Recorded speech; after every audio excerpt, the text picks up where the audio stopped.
What is up? Coming to you live from the Cat House in Montebello, California. It's time for another episode of Dre's Geek Philosophy Podcast.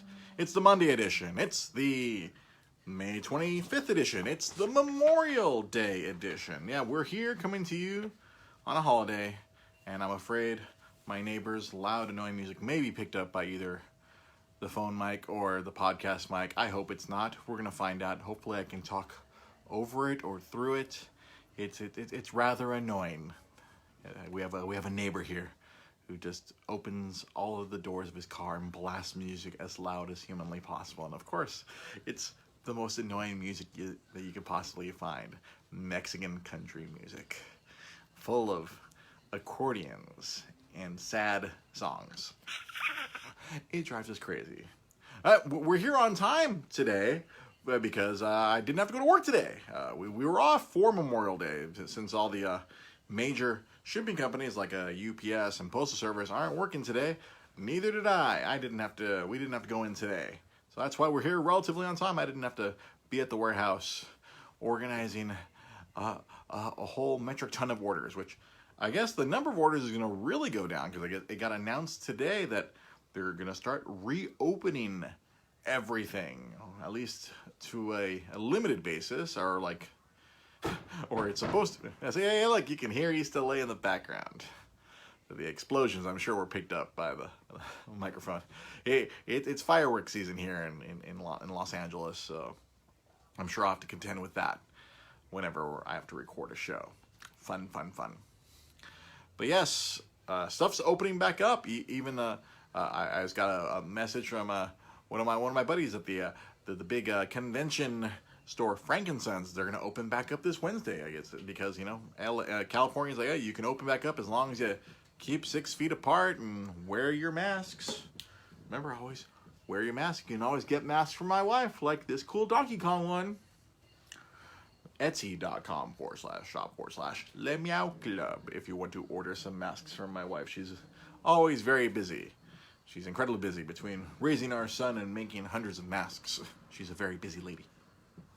But yeah, even that place is opening. But it sounds like a lot of places the thing I kept seeing on Twitter is like, as long as everybody operates the way I guess Target and Walmart and supermarkets have been operating, stay apart from each other. You can operate. So that's personally, I think it's especially good news for a friend of the show, frequent co-host Pete Molini. That good news that he can reopen Nostalgic Books and Comics. You know, the former home of our podcast. He can open that back up and let a few people in to peruse his funny books. So that is good news. But honestly, the way a lot of the government, a lot of people are acting, especially on this holiday weekend, I hate to get into this kind of subject because I feel like I'm going to skew very negative. Like, this Memorial Day weekend has proven that we are not responsible as people, as a horde, as a mob. We are not responsible, judging by the number of people gathering up at parks and not wearing masks. Since I was home all day. Hey, what's up, Art Solorio? What's up, buddy? How you doing, my man? Thanks for checking in this week on the podcast. Everything's opening up, and then you saw the video of all the people in the Ozarks. You see like a few thousand people crammed to like a few metric feet into a pool, and I guess there was a justification. Oh, there's hardly any cases over here, so it's perfectly fine for everyone to gather.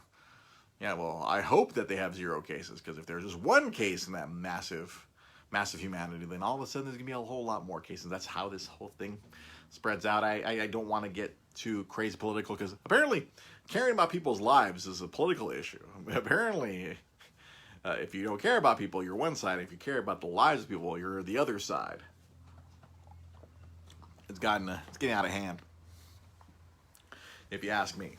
But I don't want to dwell on that too much. Let's get to the biggest piece of news that happened as far as the nerd world. Oh, see, Jai Paul right there. I'm gonna sit at home for another month, see how round 2 hits. Yeah. I keep seeing that meme of Magneto from the X-Men movie I've never seen, which is why I never understood the line. Where it's like, oh, in chess we let the pawns go first. Like, yeah. My buddy who was messaging me about Frankenstein's opening back up, he's like, oh, I'm not going back. And not right away. I'm sure lots of people are gonna be. I had to point out to my wife that my son has a little bit of schmutz on his face right there, as my wife has come out here to join me on the side, and my son, my little man over there. Yeah, Art, you know what? I see, Art, you make a good point. My Facebook people who do not. The fact that there's so many people who think this is some sort of hoax or some sort of political thing that they this entire, there's 100,000 people who are already dead that would not have been dead before. And that just drives me mad when it's like, oh, it's all a ploy by the Democrats. I'm like, yeah, you think all these other countries shut down because they care about the politics that are happening in America? Right. It's maddening. It drives me crazy. That's why we try not to put the news on here in our little cat house. We try to not think about that kind of stuff because you just see all this partisan crazy person stuff. Breathe. All right, let's get to the big piece of nerd news that happened last week. So, in 2 days, HBO Max is going to be dropping on all our laps. If you already have HBO Now, then not much has changed except you're going to have a different app. If you have HBO Go, you're going to be asked out as far as HBO Max is concerned. You got to pony up the $15 a month like all the HBO Now people do. But HBO Max is going to hit. And they decided to make a big announcement about something that's coming to HBO Max next year. Apparently, we're going to get a version of the Zack Snyder cut of Justice League, something which internet trolls and annoying people have been asking for the last few years. And it's going to happen now. I guess this mythical Zack Snyder cut, which many people claim didn't exist or only existed in a partial form, I guess it's going to happen. And yeah, now something equally polarizing. That's right, Jai. Something equally polarizing. Yeah, I have not. The last time I liked a Zack Snyder comic movie was the Watchmen film, because he actually stayed to the source material for the most part, except for the one big thing they changed at the end. But aside from that, I felt like I was reading the graphic novel in movie form, which was also really good when he did 300, which he literally did. He copied page for page, which as long as he sticks to what someone else wrote, everything was fine. But once he injects his own creative thoughts, darkness. 100. Oh, see, Jai, right here, you say it's $100 million. I heard it was somewhere in the 20 to 30 million, but I don't know. Obviously, this thing is just I don't want to say a ploy, but a tactic, I should say, to try to get people to sign up for HBO Max next year. I guess they say, hey, it's supposed to entice people. Like, hey, let's get people to sign up for HBO Max by putting out this thing that a very vocal minority on the internet really wanted. And that's something I talked about with some of my friends last week, where it's like, the people who want this are not the people who are going to pay $15 for HBO Max to watch it. And the funniest part, aside from the fact that they're going to have to dump somewhere between 30 to 100 million, depending on who you talk to. If you talk to me, if you talk to Jai, depending on what you've read on the internet, they're going to dump a whole lot of money into this. It's not going to be a movie per se, because I guess the original Zack Snyder cut is somewhere in the neighborhood of 4 hours. Yeah, 4 hours of depression. So instead of doing one long 4-hour movie, they're going to chop it up into 6 35 to 40 minute episodes. So it's going to be a series, because that's what you do nowadays. You throw a bunch of series on your streaming service to try to get people to sign up. So this seems to be Warner Brothers cashing in, all right, we have something that people want. And yeah, apparently the interviews with Zack Snyder said he has he's the only one who's been in possession of this so-called Zack Snyder cut. It was an unfinished 4-hour movie, which people who watched it said it was like watching a car with no doors drive. It's like it was literally no special effects were done. It was unfortunately, when he had to drop out of the filming of Justice League, they had just finished principal photography, but they had not done any post-production, which is all the important stuff. At least Superman will have his real upper lip. I guess so. They'll dump that whole cell phone footage of Superman telling people good things with his weird upper lip, where they had to CG out Henry Cavill's mustache that he needed for Mission Impossible, that he could not. That Universal was like, nope, you can't shave his mustache for your reshoots. That's an impossibility. He needs that mustache for his character. Or I guess his universal being jerks about something as simple as a mustache. But hey, it's just crazy. And then they're gonna do this Zack Snyder cut with no reshoots. They're not gonna. I guess they're probably gonna ask the principal actors to probably re-record some stuff. Have to phone in or get their own little microphones and setups and do some quick ADR to try to fix whatever they need to fix that way. And they're gonna CG the rest. Apparently, even to go so far as to sneak in Darkseid, the true villain, which I guess he should have been the villain of the movie, not the guy that they hinted at and said, "Oh yeah, when we get to Justice League 2 and 3, we'll get Darkseid." And it's like, no, it lost so much money, they just pulled the plug on everything. They just kind of moved on without this whole Zack Snyder verse, the movie that killed the Snyderverse. It just, I don't know. My wife pays for HBO now, which turns into HBO Max in 2 days. So in 2021, when that thing comes out, I'll watch it. That way, I can talk about it here on the show. I will watch it for purely journalistic intentions. So I can just see what his original idea or vision was for this Justice League movie that Joss Whedon jumped in and tried to add a bunch of color to. Where if you go back, I've seen Batman v Superman: Dawn of Justice 2 times, and that's probably was one time too many. With the creepy Jesse Eisenberg shoving Jolly Ranchers into people's mouths, and everyone talking about Martha. My mom's name is Martha. My mom's name is Martha too. Oh, it just, yeah, that was already gonna let you know, like, oh, everything going forward is gonna be a disaster. But I think the biggest problem I have with this Zack Snyder cut is not that it's an attempt by Warner Brothers to cash in on everyone's need for this Snyder cut. It's the fact that the internet trolls will think they have won. All these trolls who have hashtag released the Snyder cut, now they think they've won, and now they think they have power. So now they're going to go around the internet and try to ask for things that are nigh impossible. And unfortunately, a bunch of these nerds, they think that the next thing they should ask for is the director's cut of Suicide Squad, which is like, no, that movie was already bad. I can't imagine how much worse the director's cut is going to be. It was not good. That's one I have not revisited. I saw that in the theater so we could talk about it on the podcast, and that was let's just say I'm glad we paid the discount theater price on that one. It's just now that's my big problem. Now this vocal minority of trolls and incels and people, I want to see the Snyder cut. Oh, we got it, guys. We got the Snyder cut. Now let's go get everything else.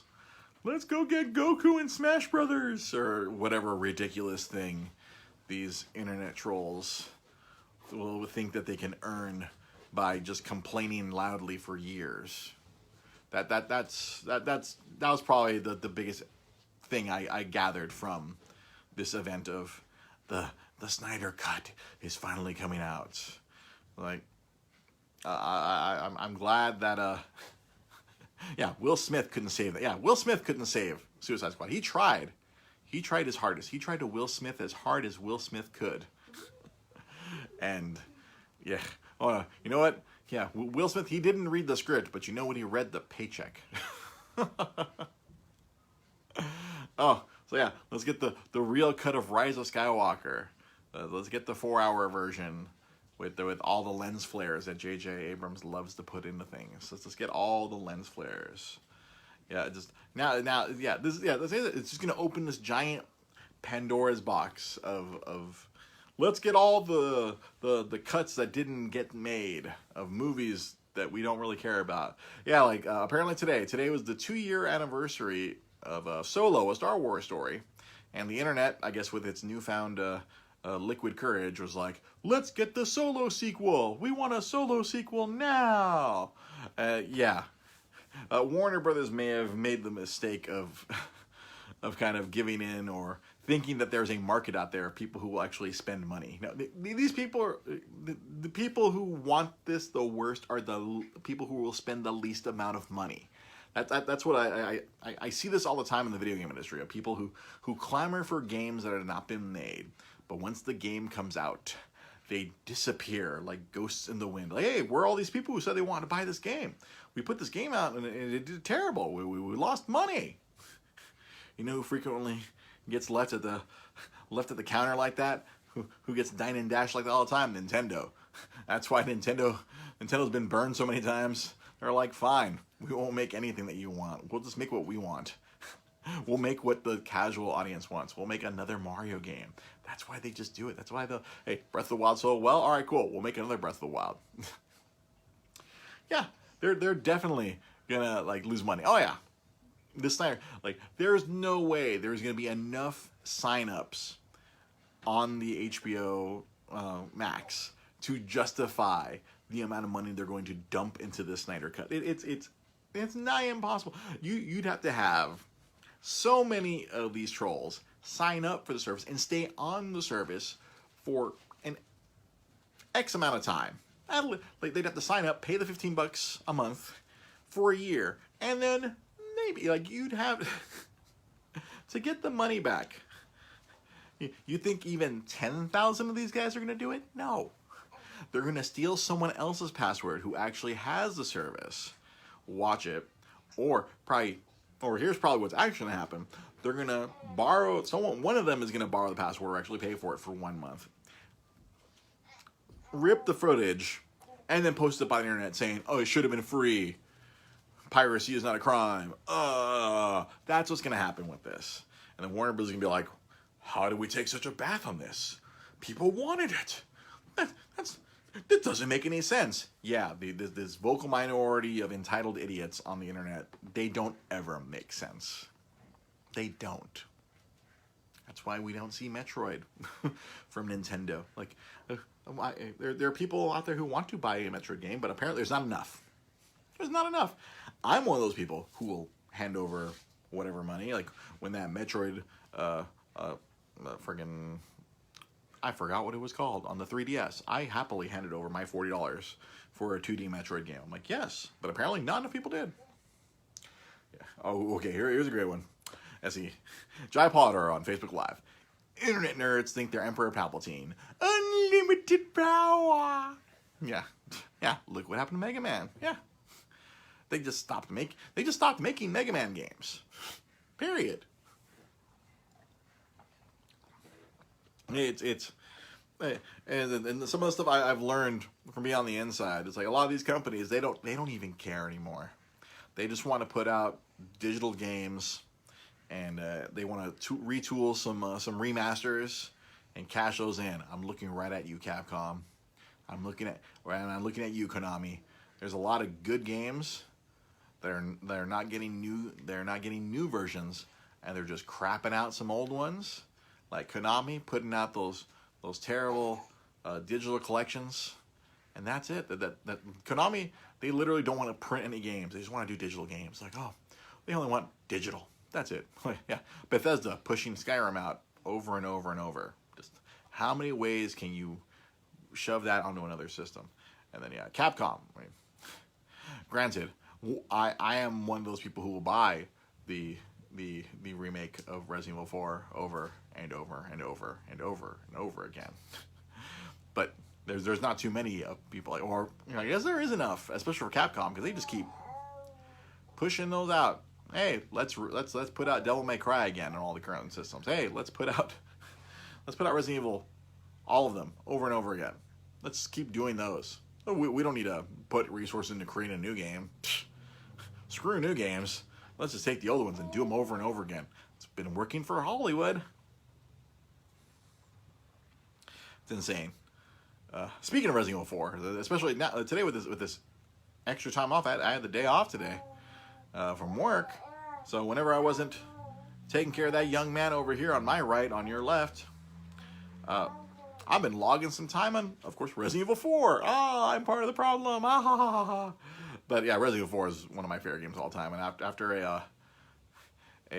a push from Jai Polidor a few weeks ago, I got past the part of the game I was stuck in, and now I have found my quote unquote mojo back, and I'm just plowing through Spanish zombie people who swear at me in Spanish over and over. I'm on chapter 3 of Resident Evil 4 now. I am just running through that game. There's stuff that I remember, like it's all like a lot of sense memory. It's not stuff that I can describe, like, oh yeah, this is about to happen. It's literally, I'm like, a bad thing's on the left.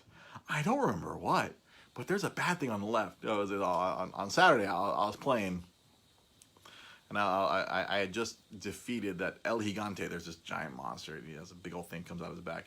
I defeat the El Gigante. I'm like, yes. I'm like, I did it without dying on that one. I'm like, yeah, I still got this. I got the skill. But these 40-year-old hands, they're playing like they're 25 again. It's nice. It feels good. But right after I finished El Gigante, I just got this sinking feeling in my stomach. There's something I don't like that's about to happen after this. There's something ugly in my stomach. I felt it. I was just like, oh, there's a bad memory here. And as I walked up this trail to get to the church, I remembered. I was like, oh, the freaking wolves. There's these wolves. They're terrible. The first time I ran into them, the first time I ran into them, I believe I was on the phone with, if Jai Pollard was still watching the show, I think I was on the phone with him. This is back when we used phones, 15 years ago. Back when we used phones. I believe it was one of my days off from working at GameStop, and Jai was at the store, and he called me. I was like, what are you doing? Are you playing Resident Evil 4? Are you playing? I'm like, yes, I'm playing right now. I just beat El Gigante. And then I ran into you don't see the actual dog, you just see these two yellow eyes. It was two yellow eyes in the distance. And I'm like, what is that? And it jumps, I remember back then, it jumped at me, and the animation, when one of these wolves gets you. Oh, did I save the dog? Of course I saved the dog. Why do you think I beat El Gigante? I saved the dog. But these wolves, the wolf jumped out at me, and then the animation, when one of these things gets you, it's sinking its teeth into your throat, and it's like shaking you about.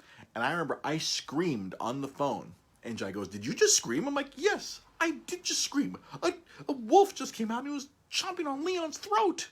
It scared the crap out of me.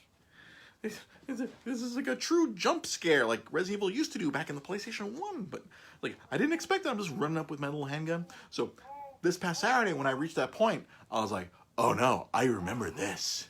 Oh, I remember. Shotgun. I was like, I'm going to waste all my shotgun ammo. I just ran up when those wolves rolled up on me. I was like, hello, kapow, kapow, kapow, with no regard of waking up my son. I was like, get it, bah, bah, bah. Like, just the sense memory of knowing I was not going to let these wolves get me. Oh no, I have to keep my emotions, especially there's many times where I'm playing the game with my son asleep on me. He's right over my shoulder. I'm holding. I learned from Arts Lorio when he had his little man on him while he was playing Destiny with us. So like, there's times I have to like hold back my visceral responses to the game, especially when I get got. Like earlier today, I was fighting. There's this blind enemy who follows you by sound. He has these giant blades on his arms, and I miscalculated how far away I was from him, and he just swiped and lopped off Leon's head. And I had my son on me, and internally I went up. Try not to wake up my son, because I didn't want him to hear all this M-rated nonsense going on on my television while he's asleep on me. But I think my normal response was, oh my god, he just lopped my dome off. I forget what his name. I believe it is Garrador, the grabber, because he just hears you and then. See, Ryan, you ask, does it have a better scare factor than RE3? I don't know if it's not necessarily. I did not like the first three Resident Evils because of the whole kind of compartmentalized, forced fear that you don't have resources. You have to. Those three games are resource management games, where Resident Evil 4 is an action movie where you are action star Leon Kennedy, and you just got bullets and shotguns and grenades coming out of your hoo-ha, but you're gonna need them all because you're being hunted by this crazy cult swearing at you in Spanish. Cógelo, detrás de ti, imbécil. Te voy a chingar. just all in Spanish, just screaming at you, swearing at you. That's the like my wife has walked by. She's like, the music in that game is scary. I'm like, yes, the music in the game is scary. I'm sure if my wife or my son were to watch me playing, they'd be like, whoa. Especially whenever one of the heads pops off of the villagers, and then you see the organism inside pop out with all of its things coming out. Yeah, I had a like background sense memory of those. I ran the second version where like if you're not careful, the thing just all of a sudden just eats you. You're trying to shoot it off. The head pops off, and you just say, this thing comes out. The second version looks like it's a super face grabber from Alien, and I was like, I remembered, oh, if I stand too close to it, it just literally goes bloop and just eats you. And I was like, nope, stand back. I got the president's daughter. I'm like, stand back, Ashley. I'm going to administer 100 cc's of shotgun to his face. Cacao.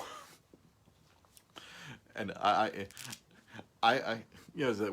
discussed this with Jai when I was struggling with the village, because I was still trying to play like I played back 15 years ago, where I'm like, no, I put one bullet in these, like when it was one-on-one with one of these villagers, put one bullet in the kneecap, and I just slashed him to death with my knife, because you know what? I got unlimited stabs. I only have so many bullets, but I have unlimited stabbies. But I saved the ammo for like the part I'm at. I'm in this castle right now. It is just endless amounts of druids going, death is life, in Spanish. In Spanish, like, death is life, death is life. And I'm like, nope, gotta get you all. Nope. And I'm just pulling out my sniper rifle. I'm just like, nope, nope, shotgunning, nope, just screaming nope. Because you got the president's daughter right behind you, and you're on the world's best / worst escort mission. Because the second they grab, one of them grabs her, you just hear, Leah, no, like, no, it can be frustrating and exhilarating when you actually succeed. As I've been playing through it, I've been getting an hour or two in each day. And I remember why I love this game so much. It's difficult, but not impossible. That's the best way I can describe it. It's like, oh, it's a challenge. Like all of a sudden I walk into a room, I'm like, why are 8 druids running at me? 2 of them with shields, and then the guy with a freaking thing, half of them have maces. And I'm like, I got a shotgun and a handgun, and I got the president's daughter. Yeah. And I don't have there's various points in the game you can just throw in a dumpster. You're like, hide, and then you go run and gun, guns ablaze. Help me, Leon. Yeah, that's right. There's a lot of times, especially in this last session I played earlier today, I'm just having to kneecap these druids. They pick her up, they'll scoop her up. I'm like killing 2 other druids, and another druid will come from behind and like scoop her up. I'm like, the way they laugh, I'm like, I know, like, oh wait, one of them grabbed Ashley, gotta spin around, kneecap them. Because something I had forgotten about is when you first get stuck with your escort for 2/3 of the game, I was like, one of them grabbed her, and I'm like, oh, I better handle this shotgun, and I accidentally kill her because it's friendly fire. Like, ooh, gotta be careful with that.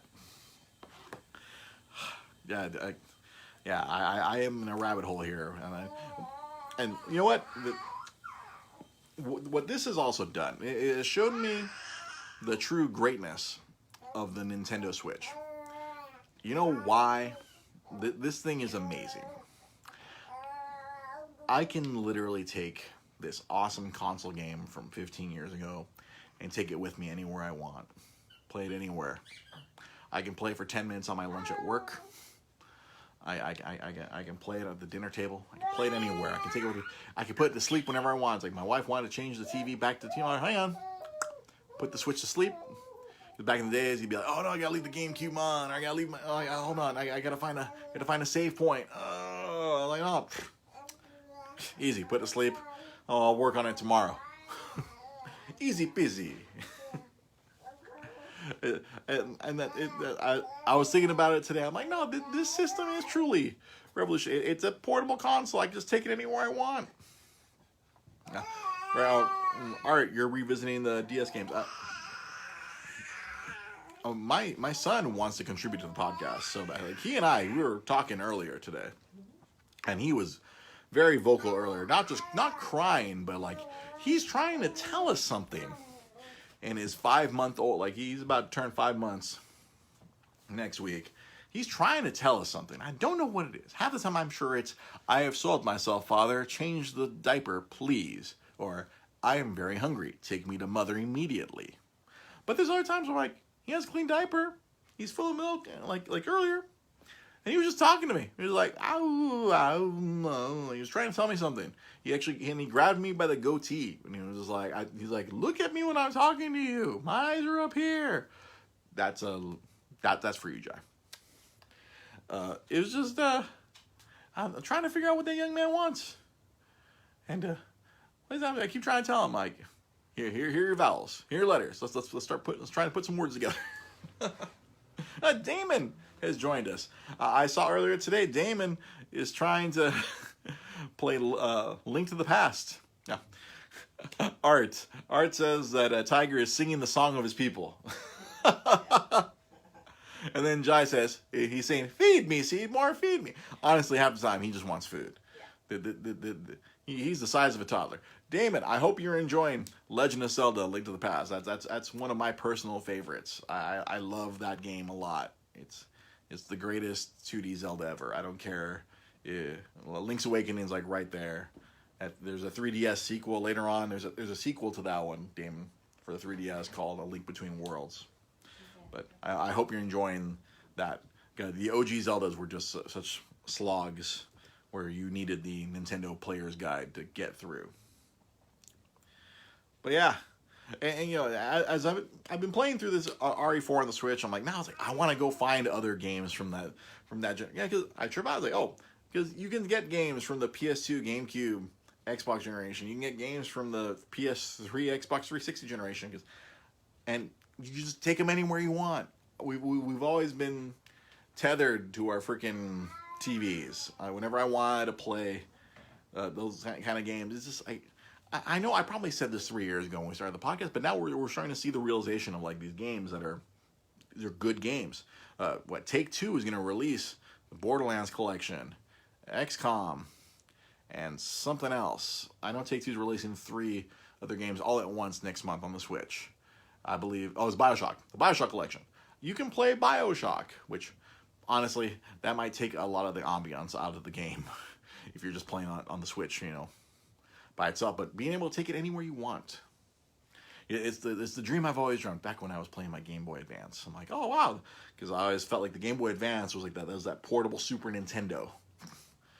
And then the Nintendo DS was a portable GameCube. Oh, no, portable N64. Nintendo DS was a portable N64, potentially.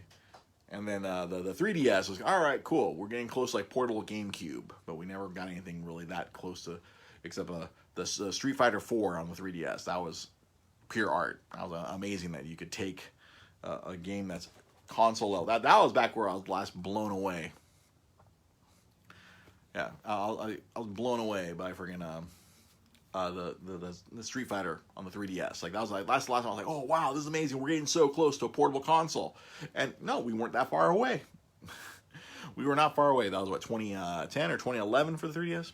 Yeah, BioShock on Switch and Borderlands. We're gonna have portable Borderlands. I wonder if I can take my save from Borderlands 2 from my PS3 and move it to the Switch if I buy that Borderlands collection for Switch.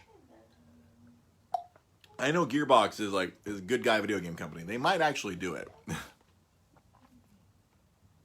Yeah, see, Jai says, putting hundreds of hours into the Final Fantasy VII Remake would be a cinch if it was on the Switch. Yeah, because it was funny. I had my Switch for a couple of years. I didn't really use it all that much. Jai, everyone, he was telling me he put a few hundred hours into Breath of the Wild just because he could carry it around everywhere. And it's true, because I've put hundreds of hours into freaking RPGs back on the DS and the 3DS. I put 100 and something hours in a freaking Bravely Default. I put almost 200 hours in a Fire Emblem Awakening. What was another one? Like all the DS RPGs. I put a couple hundred hours into Dragon Quest IX. A portable system is always great for these like long, grindy games. But now I can take some of these old grindy games from the consoles of yore. A lot of the games I never got to, or like, well, obviously I've played the hell out of Resident Evil 4, but I'm now that I finally mapped my brain around the control scheme and gotten used to driving around like a tank in the game, I'm having a lot of fun now. Of course, I reached this point as I'm raising a child, so timing. Hashtag timing. I guess. But then again, it wasn't too long ago where I was putting 10 hours a day into freaking Destiny. Man, and since I have a few of you on, since I got Art and Irv on it, I really was mourning Destiny last week. It was pretty funny. I was really thinking about some of the good times on Destiny 1, because I was reading an article about how the current Destiny is really bleeding players again, because they don't know how to make a content that keeps people playing. They just keep moving the goalposts further away, and they try to do a crazy community event they're doing these seasons, and it just it made me sad, because I was thinking about like how much time myself, Art, and our whole like fire team of guys, we used to play every night and log in, and it was about I really felt like it was more about the camaraderie. But the game was it was fun enough for us to keep coming back and be assholes to each other and keep playing. I do miss that kind of like aspect. Yeah, 4.2 million Twitch following the game and only 9K viewers total. Yeah, that's what I'm saying. It's just, yeah, Irv, you saw the video from our flawless raid. I miss those times. It was more about the community than the game, and all Bungie had to do was try to keep the game fun so the community could keep having fun. But for whatever reason, they couldn't maintain the fun, because it was always Bungie. It always gave me one of my favorite quotes about video games, is that the key to them making Halo successful was creating 90 seconds of you being a badass, and then just keeping that up. It's like that's what all Halo 1, 2, and 3, when you're playing the campaign or you're playing multiplayer, it's like you felt like you were amazing. You felt awesome. Like the game like made you feel like a badass. And there were times where, yeah, playing through Destiny, it felt like that. It felt good. It felt like great when I was a Titan. I was like smashing everybody. The other day, I found that video of me and Art playing doubles, and I pulled off something I didn't normally do. I got a couple of quick kills like a pro. Yeah, Destiny 2 broke the fun with standard drop weapons. I guess, yeah, they hated people having to farm weapons. Or there's another game, Borderlands, which still has a bunch of people playing it, where you actually sit and have to farm weapons. It's, yeah, I was like really kind of like, I was grieving the awesome time we had on D1 upon reading the current state of Destiny. And it was like, wow, like how did they fumble the bag so bad? I don't, it's not the same Bungie that, hell, it's not even the same Bungie from when they started with Destiny 1. It's a whole different Bungie now, from my understanding. But it's just weird. Like I keep saying, monetization ruined the game. Yeah, realistically. This constant need to take people's money is what messes up all these games. Irv and I are currently experiencing that on the cell phone game, Star Wars Galaxy of Heroes right now, where it's just all about taking as much money from the people as you possibly can. That's the goal from all these game companies now. Yeah, Eververse. Although I can tell you, as I've learned now more and more in the back alleys of the gaming industry, all these companies are dumb. Like all these game companies, Capcom, Konami, Activision, Take-Two, Ubisoft. I'm learning Square Enix. Jesus, I'm learning a lot of these companies are really dumb. What's up, buddy? What's up, buddy boy? What's going on? You want to talk too? You really want to talk, huh? I have a future podcaster right here. He really has a lot of things he wants to get off his tiny chest. Or not so tiny. This kid is growing like a weed. He's a giant monster of a boy. Oh, it's okay, kid. Daddy's gonna wrap up the show in a little bit here, so he can play with you. No, but yeah, a lot of these companies are just really. It's amazing how allergic they are to making money. There's stuff that my boss is trying to get off the ground, and the company's like, no, we don't want to make money. Like, I don't know if I'm speaking out of school by saying this, but Activision doesn't want to make any copies of Call of Duty right now, even though Call of Duty is selling like crazy right now. Activision is like, no, we have no interest in printing any games right now. They don't want to produce anything. My boss goes to them like, I'd like to make 10,000 copies of Call of Duty. Insert whichever one, because we're running out of all of them. And then Activision's like, no, we'd rather not. Hey, we need 10,000 copies of Spyro. No, we don't want to. We're running out of Crash. Can we get 8,000 copies of that? No. We have no interest in gathering money right now. Honestly, I think a lot of these publishers, they just want digital money. They don't want. They just want people to buy games directly from them, so they get the entire $50 or the entire $20 or whatever. It's mind-boggling. Irv right here. Irv has not paid Capcom since they tricked me with their unfinished game Masquerading as Street Fighter 5. Yeah. Oh, that debacle. Yikes. Which they just released again, the Street Fighter 5 Champion Edition, not that long ago. And I'm sure they're going to put out another one. They're like the evil DJ Khaled. Another one. Yeah, just the game industry. I've learned so much that I cannot tell you guys via podcast. There's so much I keep learning.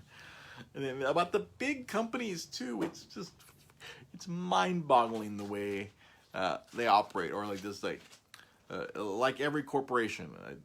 All you need is one crappy middle manager somewhere, and it just breaks everything down.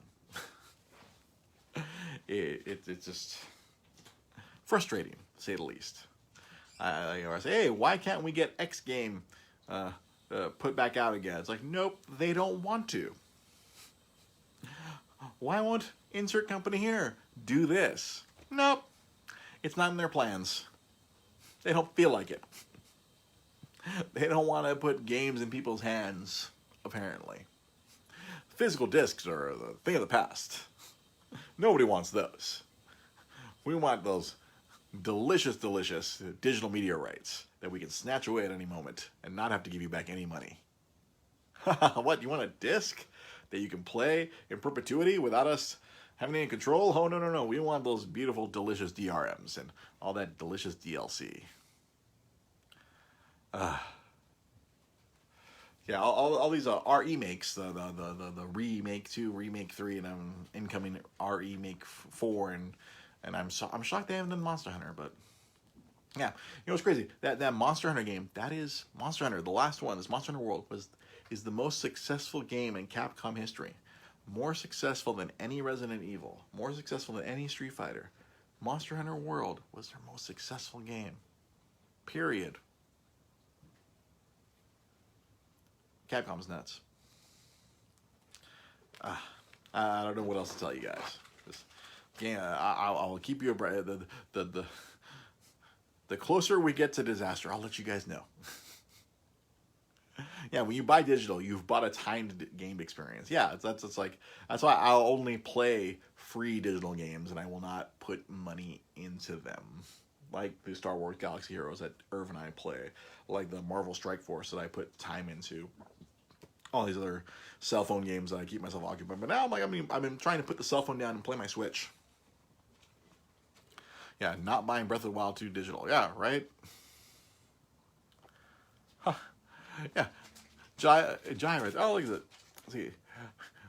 Jai says his daughter asked if she could play Jaws yesterday. I told her I couldn't because they shut it down on Halloween last year. Yeah, these digital games. Yeah, Disc Media is also timed with they close servers. That's true. Like, well, I guess the online, if you want to play, yeah, which is funny because we were selling a lot of old sports games, which I feel quite confident a lot of those online servers don't exist anymore.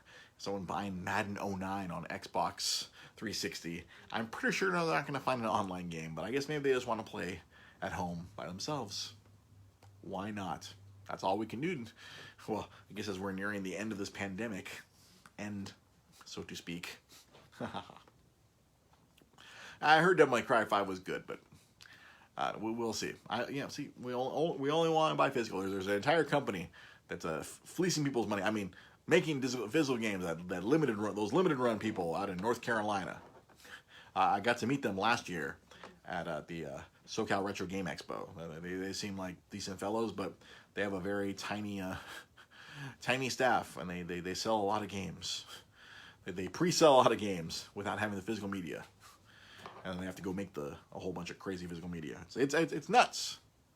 They've built a cottage industry on taking in games that people want physically.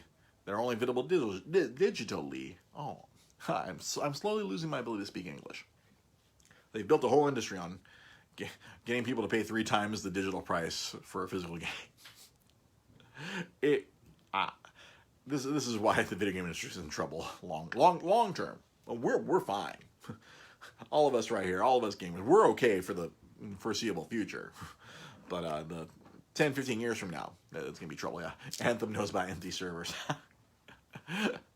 Someone in one of my gaming groups like, I bought Anthem today. Is this a good game? And I was just like, I didn't respond, but I think the other people in the gaming group ran that person down. It's like, you dummy! No one's playing that game. That game was dead in the water.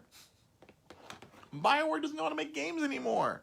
That's why I want to hook up my old Xbox and play Knights of the Old Republic back when BioWare used to know how to make games, and where I don't need to be connected to the internet to play it. Ugh. But all right, wow. I thought I was going to end up doing an abbreviated show today, but look, you get me started on some gaming rants, and off I go into the wild blue yonder. But we're gonna have to wrap this up. As usual, we want to thank our patrons. We want to thank Daniel Wong, Arturo Solorio, Ryan Tanaka. Those are our 3 patrons. If you want to join them in being patrons and help the show out, please. Oh, let me see. Oh, okay. No, it's okay. Damon, that's fine. Let's see if I discuss it. I want to play Last of Us 2. I don't even own a PS4. Now I'm going to pay that kind of money on release date. Let me see. No, I haven't discussed this before. Oh, yeah. The Last of Us, an incredibly popular game. I don't know if that's even a hit its release date. I personally, I have The Last of Us remastered on my PS4, but I still have yet to log a single minute on it, just out of sheer laziness of turning on my PS4. Irv right there has a very good suggestion, Damon. Watch the playthrough on YouTube. It's kind of I hear it's a really good game. If I remember correctly, it's Naughty Dog, the people who brought us Jack and Daxter and freaking Uncharted. So it should be good. I've wanted to play it. I remember I picked it up for a song many years ago, and I just never got around to playing it personally. But I know we sell so many. God, we still sell the PS3 version of Last of Us. It was crazy. Oh, so you've played the first one, so yeah. I would dare say, like, I obviously, Damon, you don't have a PS4, but I'm right now trying to find a PS4 is nigh impossible. Maybe after the PS5 comes out, it might be easier to find a PS4. But Last of Us 2, who knows when that actually will come out in the light of this pandemic craziness. A lot of game releases are getting moved and shuffled around. And Sony and Microsoft still insist that their new systems are coming out this fall. Ha ha ha ha ha. Not if third world countries can't ship you the parts to make your systems, guys. Yeah. Right, yeah. Wait till after PS5 comes out. Get yourself a PS4 for cheap. And then at that point, Last of Us 2 will have already been out and probably experience a price drop. Because that's what happens nowadays.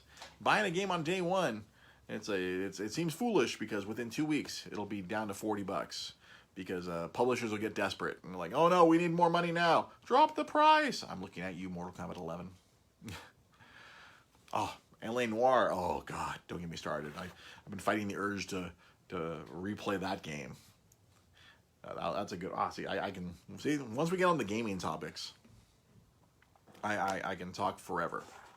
Yeah. If you still got a PS3, Damon, or an Xbox 360, yeah, get yourself a copy of LA Noire. That's a good one. That's a good game. It's unfortunate that LA Noire, you can get it on a Switch. You have to have a memory card to download all of them. Oh, GBA, haha, playing GBA with 3 kids. Oh, geez. Uh-oh, my friends have kids, wife. My wife and I can barely handle the one. I don't know how y'all do with the multiple kids. Damn. Yeah, right. You rebought it on Switch. I see it every day at work, and I'm like, oh, LA Noire on Switch. I'm like, oh, I really like that game. I love the interrogations. I love interrogating people, like Doubt. And I love that so many people from Mad Men were in that game. And then I think that was the other reason I really enjoyed it. But, all right, I need to widen this down, guys. I can sit here and talk games with you guys all night. But I need to widen this down so I can go help my wife. Yeah, handheld with a kid is a must. Yeah, clearly, I've been learning that myself. As usual, as I was wrapping up, we have our 3 patrons. If you want to join, if we get more patrons, I can start to do giveaways, because we will have a little bit of money I can play around with. I can start buying games from work and give them away to the patrons. And then maybe if I have enough money, we can do a viewer giveaway. But yeah, you can check us out on patreon.com/Dre's Geek Philosophy Podcast. You don't have to use money to support us. You can always support us on social media, on Twitter, on Instagram, at DreGB Podcast. Subscribe to our YouTube page. Dre's Geek Philosophy Podcast. Oh, you guys don't have to apologize. I have this hour carved out. Oh, my son's smiling at me. Now I want to go play with him. My son's giving me a big old smile. Hey, little dude. He just likes watching me. You can always find us on YouTube. Dre's. I'm gonna put out more videos. It's not as busy at work right now. It's still busy, but it's not as busy. But someone has to reorganize the entire warehouse. It's been a disaster the last few months.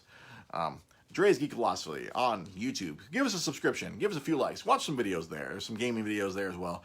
I want to try to record some of my playing Resident Evil 4, because it's just hilarious, me screaming. He made you a present. It's not a toaster. Oh yeah. My son has made me a present. It's not a toaster.